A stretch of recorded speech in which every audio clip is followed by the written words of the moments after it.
We're at my mom's place on Leeds Drive in her kitchen, and she is teaching us how to make chicken fried steak. We have about 2.8 pounds of, what kind of meat is it? It's round steak. Round steak, and she is beating it up on both sides with a plate after having used 8-offs to tenderize it. All right. We have 2 eggs ready to go. For this amount of meat. And this much flour. Okay. And is your oil at room temperature right now? Yes. We're going to use a whole lot more flour than that. This is flour busy stuff. Uh-huh. But you just put so much at a time or you'll have a kitchen that looks like a flour factory. Okay. So, A mill, probably. a mill. Yeah. Right. So you sound over to me. Well, I think I am. Alright, so we've used the plate to beat the meat up, but it is not turned into hamburger. It's actually just tenderized. And it is time to make batter. That's my measuring. Is that reduced fat milk? Was it always reduced fat milk? For many years. Okay. Probably powdered milk for some of it. Well, when we were very poor, yeah. Yeah. Okay. Salt? Mm-hmm. I don't know how much. That much. That much. A lot of black pepper. Black pepper. Not a lot, but yeah, that much. Okay. And then we'll get our grease hot. We'll wait for our grease to get hot. And we'll be ready to cook. And are those mashed potatoes cooking over there as well? Yes. Okay. And green beans. Okay. Now, the trick. Uh-huh. Flour first. Right. Pat it down so it gets into all those little hills and valleys you just created. Mm-hmm. And nobody's saying this isn't messy. Right. Right. Coating. Flour again. Okay. Flour helps the egg stay on, and then it keeps the whole mess on there when you're done. Okay. But you kind of have to force the flour in there because it's going to want to fall off. And is that all the black pepper and salt you use through the whole process? Yeah. You don't add any at the end. Okay. Nope. I put black pepper in the gravy.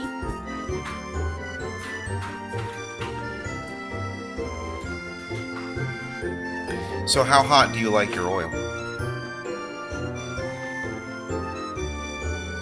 When you do this, watch. It didn't fizz it up right away. It just sat there. Okay. When the oil gets where you drop that in, it goes. Uh-huh. Then it's hot enough. Do you ever use the drop of water trick? You never put water in oil. Just a drop. No.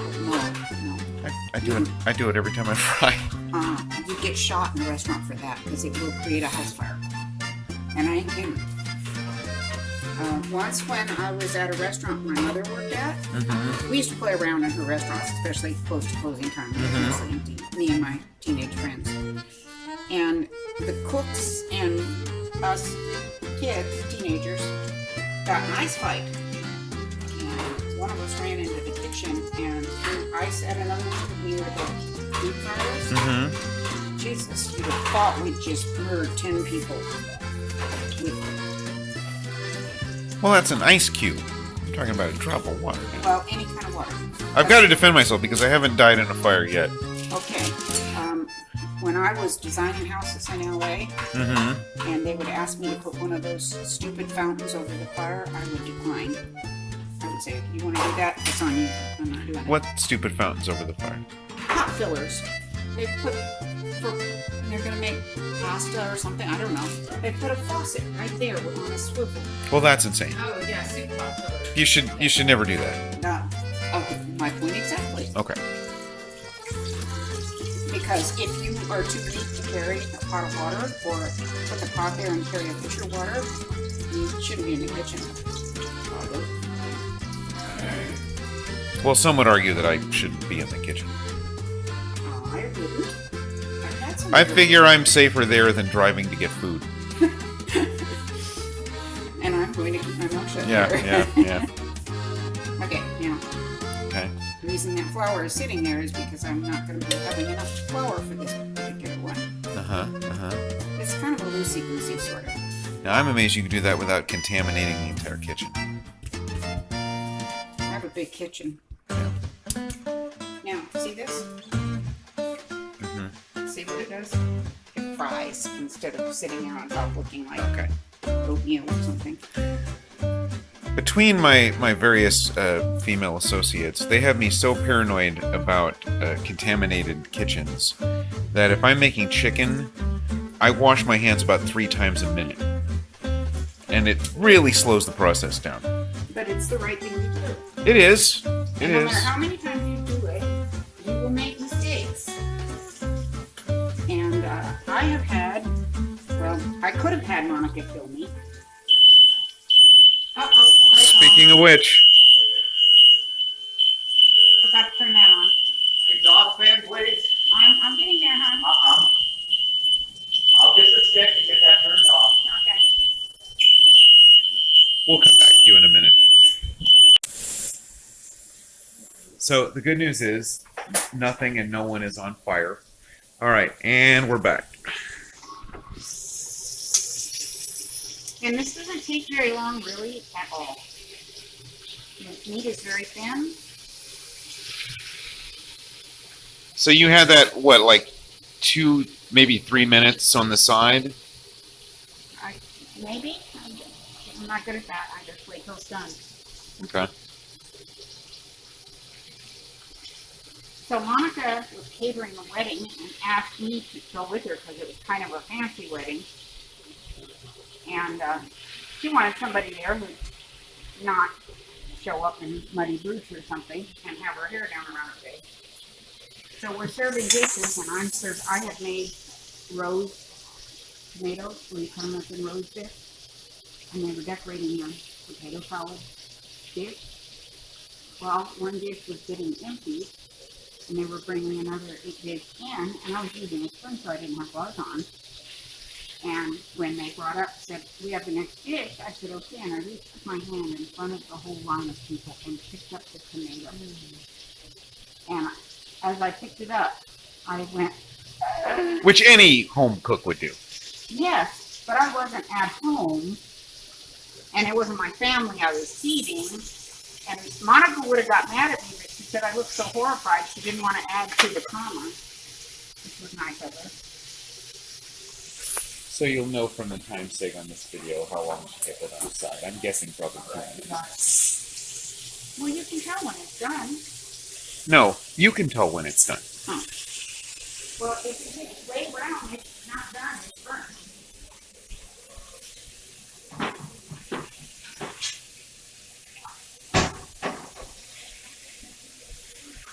Now you can use an electric skillet, and I have a very nice electric skillet, and it works very well.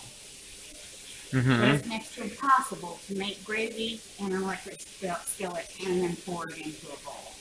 Ah, okay. So that's why I don't use an electric skillet for this. Now you might, once you've gotten it a little bit down, you may want to flip it and make sure it's got a nice...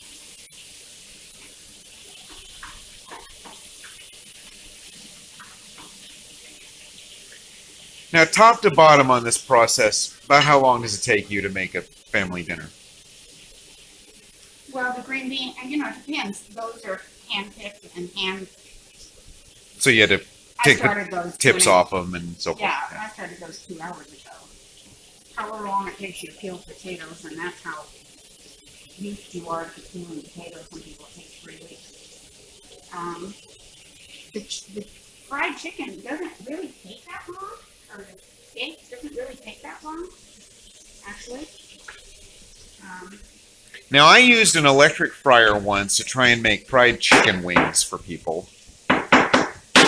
Fairly good sized batches of wings. It's fantastic. And it was, but it took 4 hours. What did you have it set on? I don't think I had it set that low. Do you think? I don't think that's what took you so long. No. It just took a long Okay, time. I'm going to tell you the truth. In every aspect of the kitchen, when you were a little kid and I would go cook this meal, I'd plan on 3 hours. and then 2 days to clean the kitchen. You learn all the shortcuts. Like, for example, you learn to keep a sink full of soapy water ready. You just wash the thing and use it. This explains so much. How's that, Amanda? Because you always leave a sink full of soapy, nasty water. Her word. It bothers her so much. So it's kind of a toss-up then. Would you rather the next day, if you've got company, to come back to hardened on pans and spoons and knives and cutting boards? He washes the dishes and then he just leaves the dishwater in there for hours. Oh, It's gross. I mean, that's how we did it when I washed dishes at Pizza Hut. Amanda, Pizza Hut knows what it's doing. Amanda, your generation is so much better than mine. We were just glad if they knew where to put the dirty dishes on the counter. Yeah. I think she just gave me a compliment. I think she just gave me a compliment. No, I don't think that was the case. I was Amanda.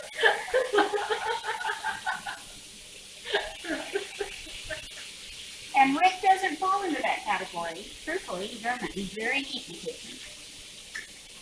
I don't know if it's his army training or living alone or I don't know, but he's very good at it. No complaints there. For a long time, Amanda would have me cook meat because I had a better touch for it than she did, but she's at least as good at it now as I am. Fish, I think, is still hard for both of us. Fish is, Okay with salmon. yeah. But other fish. Yeah, whitefish, it's kind of a coin toss whether it'll come out right for us or not. I'm not overly fond of whitefish, so it seems very, I mean, it's like, what's the point? It hardly has a taste. Well, I think, and I don't mean this is a slam on you because everybody used to do it. I think we all used to really overcook whitefish. And No, when you were little and we lived in LA, we had things like halibut steak and swordfish steak and awesome things to cook. And why would you settle for, I don't know, carp or what?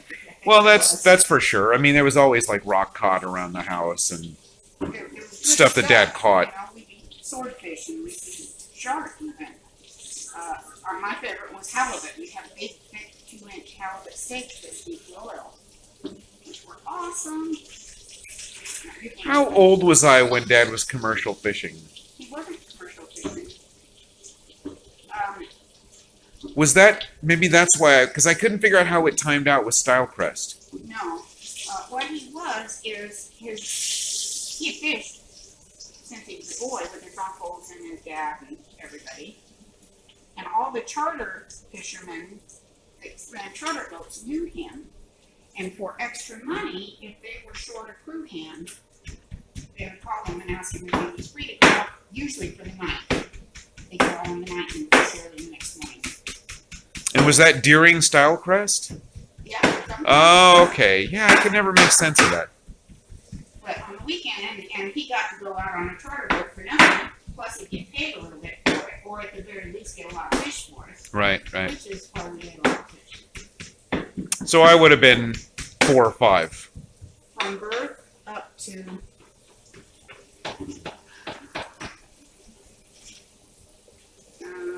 I'm gonna say 8. I know Jaws came out during that time, so I would have been 7 for that. I have a picture of you at about 3 when your dad had brought home a bunch of fish and you were standing on the front porch, I think, with your dad. Maybe I did a picture of you. And your dad's trying to get you to touch the fish, and you're like, no, not in your life. That is so not happening.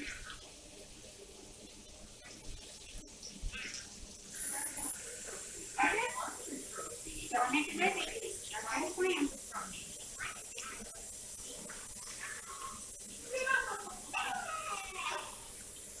All right. We'll check back in a minute when it's gravy time.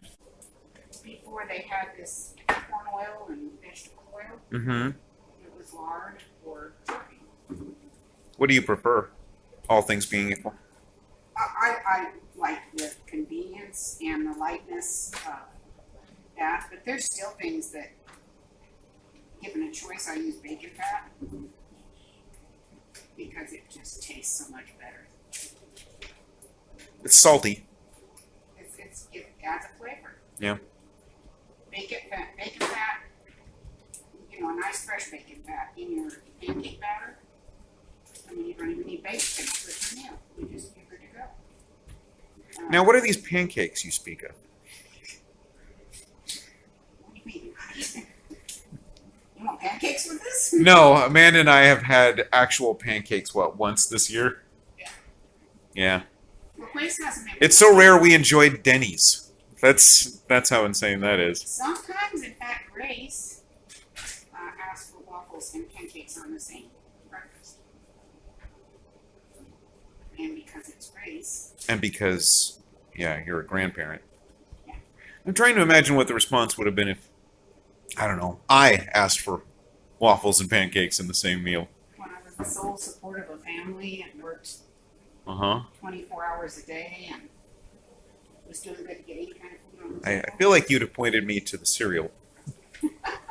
When we could afford it. Yeah. Oh, we always had cereal. Sometimes it was the big box of Cereal-O's, you know. White box, black lettering, said cereal on the side. Paper commodities. Sometimes. Yeah, sometimes.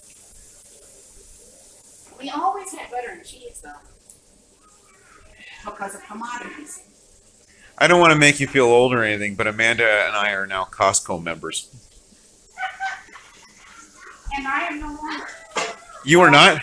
I think our membership's still good. Rick uses it for tires and batteries and stuff, but what would I do with a giant box of anything? I don't know. I've just noticed that when you turn 50, suddenly every conversation you're in, it used to have sex in it somewhere. Now somebody says Costco. Well, mine never had sex in it anywhere.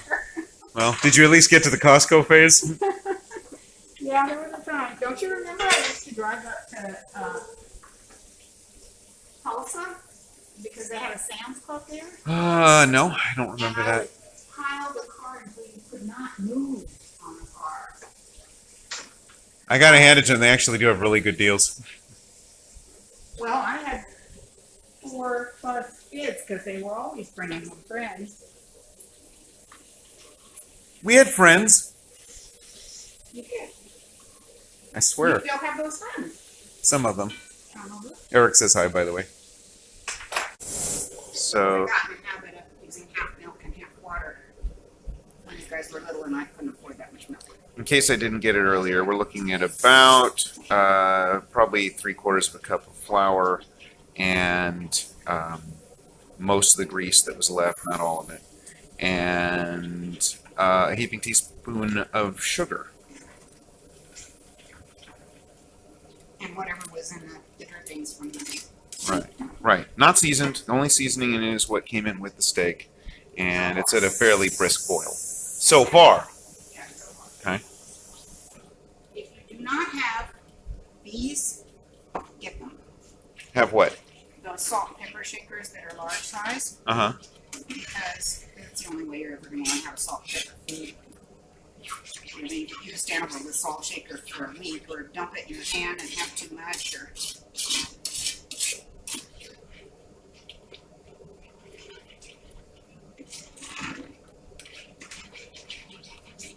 And there you have a nice smooth gravy.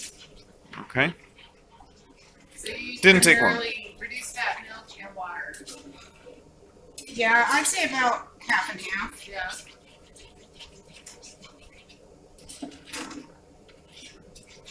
And then, those things I just said you've got to have. Now, in olden days, before the diet craze, that would have been all just pure milk, period, right? Yeah, probably right out of the cow. Yeah.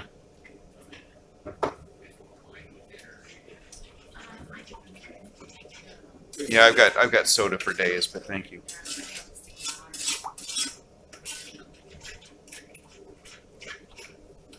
And then,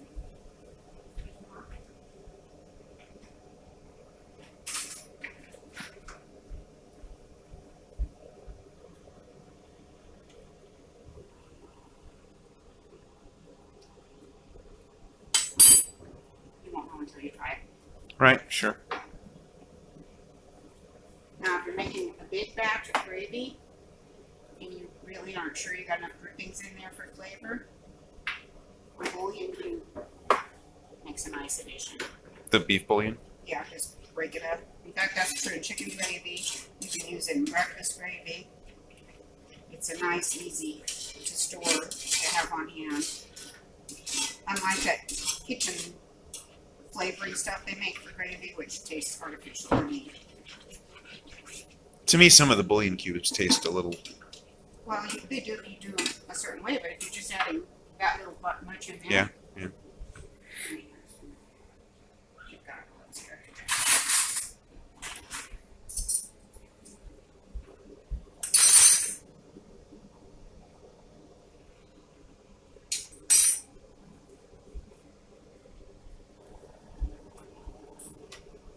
Now what do we have here? Is that just cream?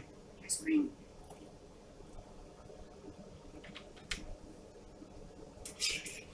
For creaminess and smoothness and makes it easier food better. But you're also undoing the water you put in a way, aren't you? Yeah, but most people don't have half a gallon of milk sitting around they want to use up in gravy. Sure.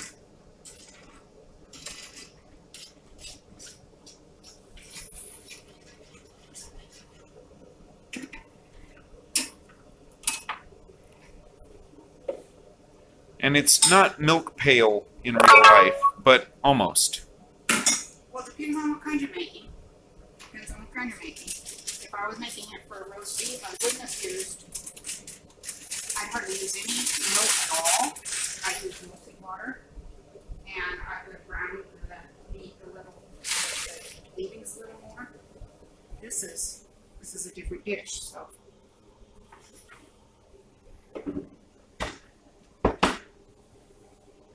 Now I hope it tastes worth all this filming stuff. Well, I'm putting it in the memory bank. You know. So you can download it when I'm gone? Exactly. If you got hit by a bus tomorrow. You Don't go walking out in front of a bus. Yeah. Well, No, I'm not setting her up so I can murder her. Well, here's the thing. Just don't have any buses down Boots Road. That's probably That is probably very true. I don't think I've ever seen one. Now, I could take it by a walk, go down there, but I have to make sure the swimming and drink doesn't allow Well, that. you're only going to be here for like a month. All right, so all that's left is mashing potatoes. Chef, care to take a bow? And that's how she makes the best chicken fried steak in the world.